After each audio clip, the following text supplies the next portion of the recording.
Robert Jobson joins us now. It's lovely to see you, Robert. I say ninth book. You know your stuff when it comes to the royals, that's for sure. But what's really interesting, I think, about this for me, you take us right the way back to the day that she was born, in fact, the 9th of January 1982. And I really enjoyed reading those early years. So much that I didn't know or that I had forgotten, the fact they'd moved to Jordan as a family and how much that influenced her as a child. And little details like joining the Brownies, what she was like at school, being sporty. I mean, she clearly had a very happy childhood. Well, what I wanted to try and do with this, Christy, was package everything together to make sure that we got a picture of Catherine, because there's a lot of stories, you know, first of all, we want to make, wish her well because she's still dealing with everything she's dealing with. But what I wanted to try and do is to tell she's a bit of an enigma, but tell the whole story and what she actually does as well and tries to achieve. The early years are so important to her in her campaign and in her work that it's quite interesting writing about her early years, how diverse it was, how when they went to Jordan, how they were in a very mixed school where they were learning all sorts of different cultures. And obviously it sort of had an impact on her and her life because she's such a, it's such an important part of her life now. So I think and really it was part of how to get to know the real her, really, isn't it? Because it's part of who she is. But you do describe her in the book in many ways as a modern-day Cinderella story. And there are so many elements of that. It's true, and we get that, don't we? Suddenly here you are, going to be a queen. Well, if you think about it, I mean, her children are all born prince and princesses. Her husband was born as a prince. Her father-in-law is born to be king. And she went to work on a red bus, a double-decker bus. She went to schooling that was not dissimilar to a lot of middle-class people. Her granddad was a painter and decorator, so she's come from a very different place. And I think in this moment of transition in the monarchy, it's quite important they've got her there. She's a key player in terms of understanding the way the monarchy will go going forward, because she really is the people's princess. She's a princess of the people, and and I think people really warm to her on that. Yeah, of course. No, I understand that completely. Of course, her relationship with William, big part of her life, all of our lives, in fact, but that did blossom at St Andrews. And we are all now very familiar with the now infamous charity fashion show pictures, aren't we? And it was all part of their story.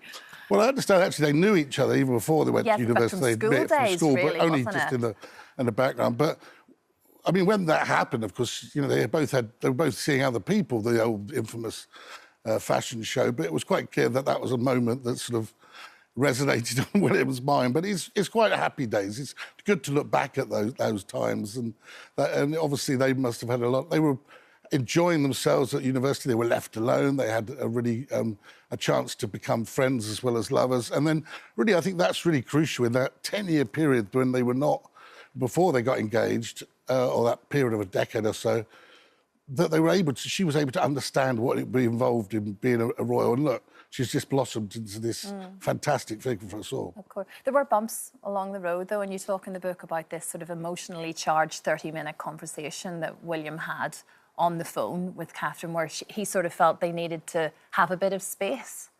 Sounds like one of those songs, I need a bit of time. Yes, exactly. Look, the reality on things like that is I think that they've been going out a long time. They were very young, and I suppose he had a lot of things to think about in terms of, has he found the right person at the wrong time and all of those things. But as it worked out, I think he soon realised what an absolute gem she was, and the fact that he needed her by his side, and he managed to win her back. Where he remember that thing in the interview when he went, I think I got away with that. Yeah. So, well, the proposal, of course, came, and what a wonderful, incredible day it was for all of us to share, watching them get married. It was a beautiful moment, and it was a happy moment for the entire nation, and people dressing up in their old wedding dresses and all sorts to try and mark the occasion. It doesn't even seem that long ago, does it? It doesn't. That's exactly it.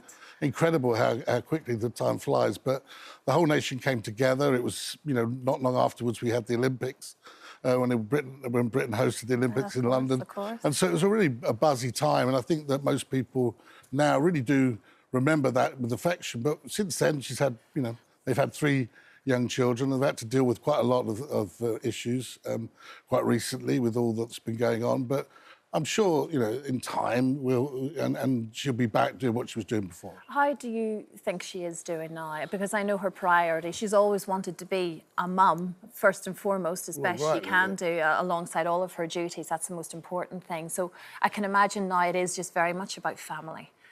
Well, look, at the moment, I'm sure the relationship with the King is strong enough that he realises that, and as does William, that they need to spend, at this moment in their lives, as much time with their young family as they possibly can. It goes so quickly. And how she is at the moment, you know, obviously we are told that she's doing well. We only look at those last two appearances, the Troop in the Colour and then at Wimbledon. But that must take an awful lot to be able to get prepared like that and have that whole eyes of the world looking at you and examining everything about you. So I think going forward, everyone will expect her to do what she wants to do in the way that she wants to do it, timing-wise, because the last thing you want is to be rushing back. I think I'm told Queen Camilla is, you know, trying to keep, you know, the King, telling him to slow down, but he just, you know, he just won't. And I think that it's fair for everyone to expect her to just do what she wants to do and how she wants to do it.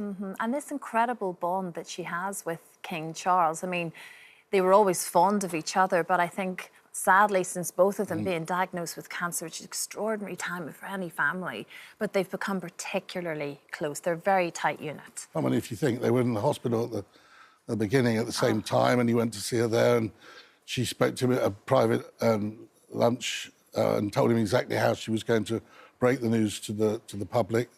You know, she's the daughter he never had. You only have to look at every time they see each other, his eyes light up. She's, you know, they call him Grandpa. He spends a lot of time with their children, and you know, you only have to see the way that he is with Louis, for example, when he's playing up or something. He always, when his Grandpa always seems to got to calm him down. So it's a lovely situation, and also she's a great level-headed, calm influence on the whole. When there's all this noise going around in other areas, she's a great calming influence. She's able to do it. Well, let's hope, as you say, she is very much on the mend and we see her back, you know, at full capacity as quickly as possible. Thanks so much, Robert. Like I say, I loved reading all those little bits about just her life that I didn't know. It's so, so interesting. And Robert's book, Catherine, the Princess of Wales, a biography of the future Queen, is out tomorrow. Okay, sorry.